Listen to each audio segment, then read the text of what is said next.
Hello दोस्तों, नमस्कार। आप सबका फिर एक नए वीडियो के साथ मेरे चैनल में मैं स्वागत करती हूँ। तो दोस्तों, चलिए आज की कहानी सुनते हैं। रिया का मन आज सुबह से ही कच्चा हो रहा था। फटाफट काम निपटाते हाथ प्रतीक की आंखों में अपने लिए चिढ़ और नफरत के सम्मिश्रित भाव देख ठिठक कर रह गए। कहाँ चूक गई वह मल्टीनेशनल कंपनी के हजारों लोगों को संभालती सीईओ काफी कोशिशों के बावजूद अपना घर बिखेरने से ना बचा पाई। मन में दबा दुख और आंसुओं का आवेग आंखों के रास्ते बाहर आना चाहता था। किसी तरह जब्त कर गई रिया। चुप सी उदास दीवारें और पराये होते अपने के बीच रहना बहुत मुश्किल लग रहा था। आहत अहम ने न जाने किस आक्रोश भरे क्षणों में अलग होने का निर्णय ले लिया। उसी की कागजी खानापूर्ति के लिए दोनों 4 बजे वकील के पास आने वाले थे। घर से निकलते हुए रिया के पैरों में मानो बेड़ियां पड़ गई। एक लंबी सांस ले पूरे घर को आंखों में समेटते बाहर निकली, मानो अब शायद ही वापसी हो। वकील के यहाँ तलाकनामे पर हस्ताक्षर करते रिया के हाथ एक बार ही कांपे। कनखियों से देखा, प्रतीक का भी यही हाल था। दोनों खामोशी के साथ बाहर निकले। चर्च गेट स्टेशन पहुंचते ही प्रतीक ने चुप्पी तोड़ी। तुम घर पहुंचो, मैं बाद में आऊंगा। और उत्तर की प्रतीक्षा किए बिना ही दरवाजे से बाहर निकल गया। अब मेरा साथ घर तक भी गंवारा नहीं। मन रो उठा रिया का। शायद बाहर की मूसलाधार बारिश भी उसका साथ दे रही थी। लोकल ट्रेन में बैठते ही उसके विचारों की श्रृंखला फिर शुरू हो गई। कितना प्यार किया करते थे दोनों एक दूसरे से। प्रेम में आकंठ डूबे रहते। दोनों के परिवार इस शादी के खिलाफ थे। सारी कठिनाइयां झेलते आपसी विश्वास के सहारे 2 वर्ष का लंबा अंतराल गुजर गया था। बीतते समय ने प्यार की नींव और मजबूत कर दी थी, लेकिन दोनों के परिवार वालों का दिल फिर भी नहीं पिघला। अब और इंतजार ना करते हुए दोनों ने कोर्ट मैरिज कर ली। दहलीज लांघते ही रिया अय्यर, रिया प्रतीक माथुर बन गई। जीवन में खुशियां ही खुशियां थी। ऑफिस से घर लौटने का दोनों को बेसब्री से इंतजार होता, लेकिन धीरे धीरे वह प्यार न जाने कहाँ खोता चला गया। प्यार की जगह कड़वाहट ने ले ली थी। बांद्रा स्टेशन पास आने लगा। विचारों को झटक रिया उठकर दरवाजे तक आई कि अचानक भयानक आवाज से जोरदार बम विस्फोट हुआ। वह कुछ समझ पाती इससे पहले ही जोरदार धक्के से वह दरवाजे के बाहर फेंक दी गई। सिर झंझना उठा। चारों ओर खून ही खून, मांस के लोथड़े और चित्कारे। अर्ध चितावस्था में ही उसने देखा कुछ लोग उसे उठाकर दौड़ रहे हैं। दर्द की एक टीस पूरे शरीर में फैल गई। आंखों के आगे अंधेरा छा गया। शायद बेहोश हो गई थी वह। प्रतीक थके थके कदमों से घर जाने के लिए चर्च गेट पहुंचा। बाहर की दुनिया से बेखबर अपनी ही धुन में खोया था। स्टेशन पर खूब भीड़ थी। लोग बातें कर रहे थे। पिछले हफ्ते तेज बारिश ने दम निकाल दिया। उसके बाद भिवंडी में हुआ दंगा दहशत फैला गया। 2 दिन पहले शिवसेना की तोड़फोड़ से डरे लोग संभले भी नहीं थे कि आज 11 जुलाई को यह बम विस्फोट हुआ। पता नहीं और क्या क्या देखना बाकी है। बम विस्फोट? प्रतीक के कान खड़े हो गए। पूछने पर पता चला 7 जगहों पर बम विस्फोट हुए हैं, और वो भी प्रथम श्रेणी के डिब्बे में। प्रतीक के तो होश उड़ गए। हाथ पैर कांपने लगे। रिया! वो जोर से चिल्लाया। सिर पकड़कर नीचे बैठ गया और दहाड़े मारकर रोने लगा। विस्फोट 6:24 को बांद्रा में हुआ था और रिया उसी ट्रेन में थी। लोगों ने प्रतीक को संभाला और उसे फोन करने की सलाह दी। हाँ, फोन करता हूँ। कांपते हाथ न जाने कितनी बार डायल करते रहे, पर फोन नहीं लगा। ना ही मोबाइल और ना ही घर का। लगता भी कैसे?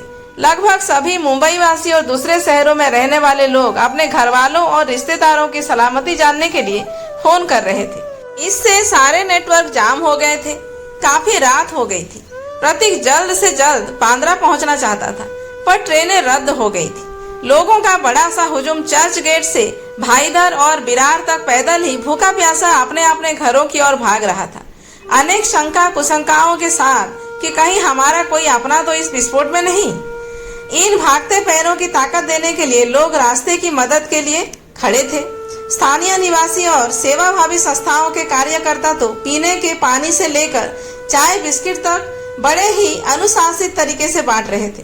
कहीं कहीं आग्रह के साथ और कहीं मीठी जबरदस्ती के साथ। उन अनजान लोगों का प्रेम और अपनापन देख प्रतीक की आंखें बरबस ही गीली हो गई। किसी तरह प्रतीक बांद्रा स्टेशन पहुंचा। वहां का दृश्य देखकर उसका दिल दहल गया। मृतकों के शरीर के अवयव जहां तहां पड़े थे, हाथ कहीं तो पैर कहीं, सब और खून और मांस के चिथड़े। दर्द से चिल्लाते घायल लोगों का बिखरा सामान, ट्रेन की टूटी हुई खून से सनी खिड़कियां, उखड़ी हुई सीटें विस्फोट की तीव्रता बयां कर रही थी। आसपास के लोग घर में डर कर दुबक कर बैठने के बजाय घायल लोगों को जल्द से जल्द अस्पताल पहुंचा रहे थे। घर की चादरों और सीढ़ियों से स्ट्रेचर का काम लिया जा रहा था। कहाँ हो रिया? प्रतीक की मानो धड़कनें रुक गई थी। अरे बाबा, यही तो हूँ। तुम भी ना खामखा बेकार शोर मचाते हो। प्रतीक की जान में जान आई। आंखों में चमक लिए उसने मुड़कर देखा। ओह नहीं, यह तो उसका भ्रम था। ये तो घर के रोजमर्रा के संवाद थे। प्रतीक पुकारता और रिया ऐसे ही जवाब देती। उसकी प्रोजेक्ट रिपोर्ट के लिए रात रात भर जागती, उसके साथ विभिन्न संदर्भ ढूंढती, उसका मार्गदर्शन करती। रिया उसे याद आने लगी। काम करते करते झपकी लगने पर वह सो जाता, परंतु सुबह उसे सारी रिपोर्ट टाइपिंग कर प्रिंट आउट के साथ तैयार मिलती। यह रिया का ही कमाल था, जबकि उसे भी सुबह घर के सारे काम निपटा कर ऑफिस जाना पड़ता था। एक दिन उसके बीमार होने पर मना करने के बावजूद रिया अपना प्रेजेंटेशन छोड़ सारा दिन उसके सिरहाने बैठी रही, जबकि इस प्रेजेंटेशन के बाद उसे प्रमोशन मिलना तय था। पुरानी बातें याद कर सोच में पड़ गया प्रतीक। ऐसी गुणी, प्रतिभा संपन्न, प्यार करने वाली पत्नी को वो तलाक देने जा रहा था। रिया को पहले खा लेना, उसे खाने के लिए ना पूछना, घर को सलीके से ना रखना या प्रतीक का चीजें बेतरतीब रखना, गीला तौलिया बिस्तर पर डाल देना, एक दूसरे के लिए वक्त ना होना, ये सब तो इतने बड़े झगड़े की वजह नहीं हो सकती कि तलाक ही ले लिया जाए। क्या हमारा ईगो हमारे प्यार से बड़ा हो गया था? और इस प्यार का एहसास होने के लिए क्या इस हादसे का होना जरूरी था? यदि वह पहले ही समझ पाता तो शायद रिया को इस तरह ना खोता। धिक्कार है उस पर। कहाँ हो रिया? चलते चलते थक गया था प्रतीक। एक और भय से पागल मन और दूसरी ओर टीवी पर दिखता हाहाकार उसे एक अस्पताल से दूसरे अस्पताल चक्कर काटने पर मजबूर कर रहे थे। अस्पतालों की अवस्था तो और भी विकट थी। चारों ओर शोर ही शोर। हेलो, 50 बेड और भिजवाओ, एम्बुलेंस प्लेटफॉर्म पर भेजो, सर्जन एनेस्थेटिस्ट को कॉल करो। साथ ही सांत्वना के शब्द, घबराओ मत, सब ठीक होगा। डॉक्टर जी जान से सेवा में लगे थे।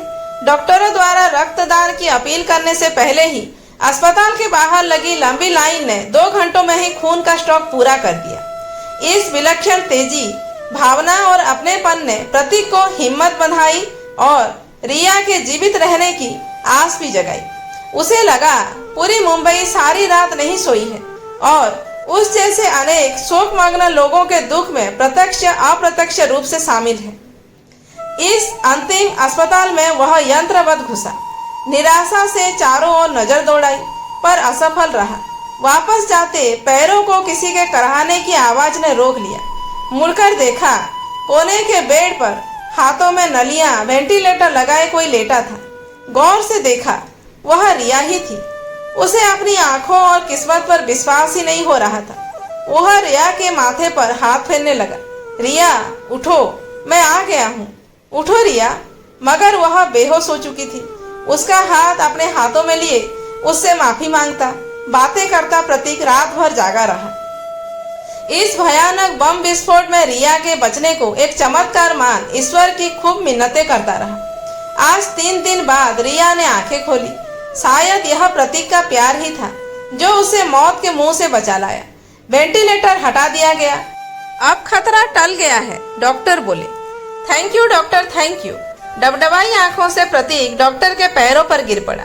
रिया आश्चर्यचकित सी प्रतीक के उदास आंसू भरे चेहरे, सोनी आंखों और बढ़ी हुई दाढ़ी को देख रही थी। उसका हाथ अपने हाथों में ले प्रतीक बहुत कुछ कह रहा था, पर रिया कुछ भी समझ नहीं पा रही थी। विस्फोट की तीव्र आवाज से इनकी सुनने की शक्ति चली गई है। डॉक्टर ने एक और आघात किया। घबराने की कोई बात नहीं, लगभग सभी पेशेंट्स की यही समस्या है। 1 से 3 महीने में यह समस्या अपने आप ठीक हो जाएगी। प्रतीक ने चैन की सांस ली। हाथों में हाथ लिए दोनों बड़ी देर तक रोते रहे, पर ये खुशी के आंसू थे। उनका प्यार खत्म थोड़े ही हुआ था। वह तो जमी हुई काई के नीचे ठहरे पानी की तरह था और अब तो यह जमी हुई परत भी हट चुकी थी। जिंदगी और मौत के बीच झूलती रिया ने प्रतीक को एहसास दिलाया था कि वह रिया से अब भी बेहद प्यार करता है। साथ ही यह भी कि छोटे मोटे झगड़े तो हर गृहस्थी में होते रहते हैं, उन्हें ज्यादा तूल देना ठीक नहीं। प्रतीक के इस प्यार, लगाव और देखभाल को रिया भी महसूस कर रही थी और पछता रही थी। सब कुछ पहले जैसा हो गया था। इस बम विस्फोट से न जाने कितनी जिंदगियां उजड़ गई, मगर एक जिंदगी संवर गई। रिया के मुंह से आश्चर्य मिश्रित चीख सुन प्रतीक ने सिर उठाकर सामने देखा। दोनों के परिवार वाले खड़े थे जो टीवी में इन्हें देख यहाँ पहुंचे थे। इस भयानक हादसे ने सारी कड़वाहट मिटा दी थी। सिर पर बंधी पट्टी, दोनों हाथों में जलने के जख्म और पैर में फ्रैक्चर लिए रिया ने उठने की कोशिश की। बस बस बहू, जल्दी से ठीक होकर घर आ जाओ, प्रतीक की माँ ने कहा। दोनों खुशी से फूले नहीं समा रहे थे। खुशियाँ फिर लौट आई थी। हाँ, जिंदगी जीत गई थी। तो दोस्तों, ये थी आज की कहानी। कहानी कैसी लगी कमेंट करके जरूर बताइए। अच्छी लगी हो लाइक करें, जानने वालों में शेयर करें और ऐसे ही वीडियोज आगे देखने के लिए मेरे चैनल को सब्सक्राइब करना मत भूलें।